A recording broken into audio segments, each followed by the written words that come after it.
Según Amnistía Internacional, existen fuertes indicios de que los casos de bebés robados son desapariciones forzosas, o sea, incurre la privación de libertad, participan agentes del Estado y existe una negativa a desvelar la suerte o el paradero de las personas desaparecidas.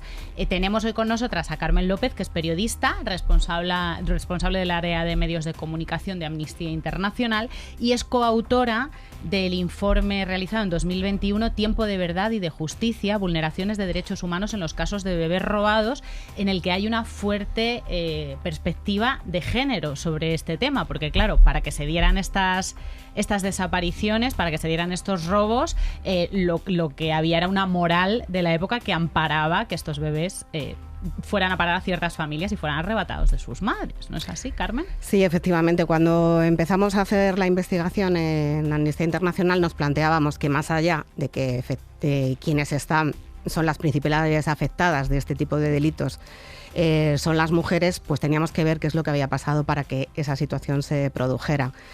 Y bueno, pues es una época muy concreta, o sea, haciendo pinceladas, acabamos de salir de una guerra civil, gana Franco y tiene en mente una idea de lo que tiene que ser el Estado. La patria tiene que ser una patria llena de luchadores, que alcance los 40 millones de personas, por ahí se va a primar la natalidad, y que donde se tiene que controlar la moral. Entonces, nos encontramos en una época, una vez que ya el gobierno republicano desaparece, en el que, bueno, hay una especie de caos social. Primero, ha habido una guerra, ha habido montones de muertos, ha habido montones de personas que han tenido que abandonar el país y hay montones de personas que están encarceladas, tanto hombres como mujeres. Es una época de represión.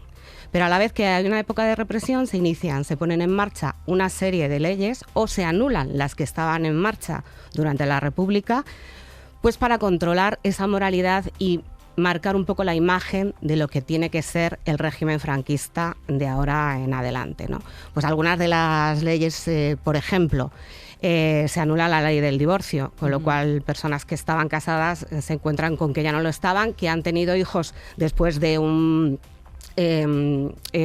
matrimonio civil, regulados por el gobierno de la República como parte de su familia, se encuentran, una vez que se anulan estas leyes, con que pueden ser mujeres viudas porque sus maridos han muerto en la cárcel, pueden ser mujeres viudas que al final terminan registrándose para el nuevo Estado como madres solteras, ¿no? Esto tiene muchísima repercusión en las mujeres, pero claro, hay una primera época de represión muy bestia, en la que no solamente se reprime a hombres, sino también se reprime a mujeres, se encarcela a muchísimas por su participación política, o bien por ser hijas de, mujeres de o hermanas de. Es una manera de demostrar al país que ha perdido una guerra y que está sobreviviendo, pues que va a haber un control sobre ellas. La familia va a ser la base de ese Estado y para controlar a las familias, pues sobre todo se controla a las mujeres. Entonces, aparte de las mujeres que están detenidas, se va a intentar controlar al resto de las mujeres. Para eso se ponen en marcha una serie de instituciones que se van a ocupar, pues, de regular un poco cómo tiene que ser la vida de esas mujeres. Una es la sección femenina, hay también instituciones que se encargan de los menores, como es el auxilio social, donde se acoge a niños huérfanos o hijos de madres que están en las cárceles.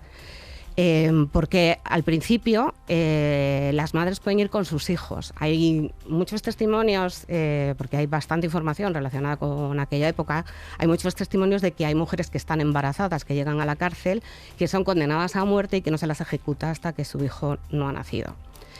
Entonces, ¿qué nos encontramos? Con que, bueno, por ejemplo, en estos casos de ejecuciones o en el caso de las detenidas, porque se cambia la ley para que a los 3 años los niños ya no puedan estar con ellas.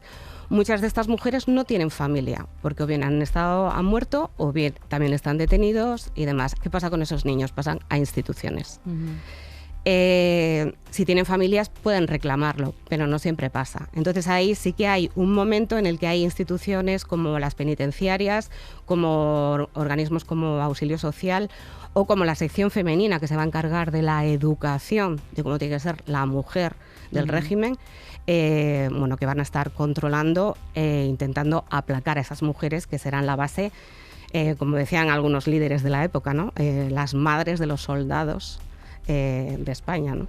Y que además son cooperadores, o sea, estas instituciones absolutamente cooperadores necesarias de, bueno, pues lo que sería el precedente de una irregularidad que posteriormente también se perpetuaría, como en los casos que ocurrían en los posteriores hospitales, o sea, porque habría gente que evidentemente no tendría derecho a réplica porque estaba en una cárcel. Bueno, decir no tener derecho a réplica es un poco fuerte, o sea, quiero decir... Sí, pero está en una situación de privación de libertad y era mucho más fácil manejarlas. Pero luego había otras personas que tenían una circunstancia bueno, muy distinta a lo mejor a algo tan extremo, ¿no? O sea, que simplemente pues tú estabas embarazada y aparecías en un hospital y bueno, pues tu hijo de pronto desaparecía. ¿Correcto? Correcto. Lo que pasa que sí que voy a apuntar una cosita que yo creo que sí es importante, porque los primeros años de represión apenas existen hospitales en España. Acabamos de salir de la guerra. El país está destrozado, no hay dinero, o sea, hay dinero para reconstruir, pero no hay dinero pues para inversiones médicas, apenas hay. Además, estamos en la Segunda Guerra Mundial a nivel internacional, se está luchando contra los fascismos y claro, Franco está aislado. Es un momento de autarquía económica, eso quiere decir que nos lo producimos todo en casa. Es un momento donde, bueno, pues en este país la corrupción ha existido, había alimentos, pero realmente no todo el mundo tenía acceso a esos alimentos. Si no podías pagar por extraperlo y demás, no tenías acceso. Es una década en la que más de 200.000 personas mueren de hambre en este país. De hambre. ¿Vale? Bueno. Entonces, en esos momentos no hay dinero para hospitales. Hablamos de años 40, años 50. Años 40, años 50. Correcto. En esos, ya en los 60 es cuando Franco empieza a ser reconocido a nivel internacional y empiezan las ayudas. Bienvenido Mr. Marshall, ¿vale? Es un ejemplo claro de cuando llegan las ayudas económicas, que además pues de Estados Unidos y de otros países, porque ya se le acepta. O sea, es el régimen de derechas más tolerado. Y es un contrapeso contra el comunismo necesario, ¿no? También. Es muy cómodo para Estados Unidos el que exista una España franquista en ese momento.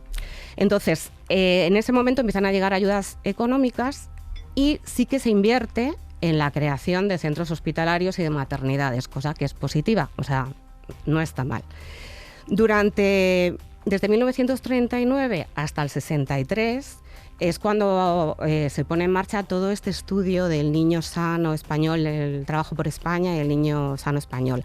Aquí hay investigaciones científicas de ginecólogos, psiquiatras y demás que se pasan todos estos años demostrando cómo a las mujeres que más se les mueren los niños son a las madres solteras, a las madres de familias numerosas, a las madres que trabajan, a las madres que no tienen recursos económicos. O sea, están creando un perfil científico de por qué a estas señoras se les mueren más los hijos que a las otras. Con investigaciones tan rigurosas como, por ejemplo, el número es que esto es flipante, ¿no? Porque te dicen el tanto por ciento de mortalidad infantil en las casas con pocas moscas es este, con mitad de moscas es este y con muchas moscas es este otro. Realmente es una argumentación, ya os digo, científica, aparte de la propaganda que ha habido todo el tiempo, más todas las leyes que hay para controlar a las mujeres, bueno, que se va construyendo en estos años.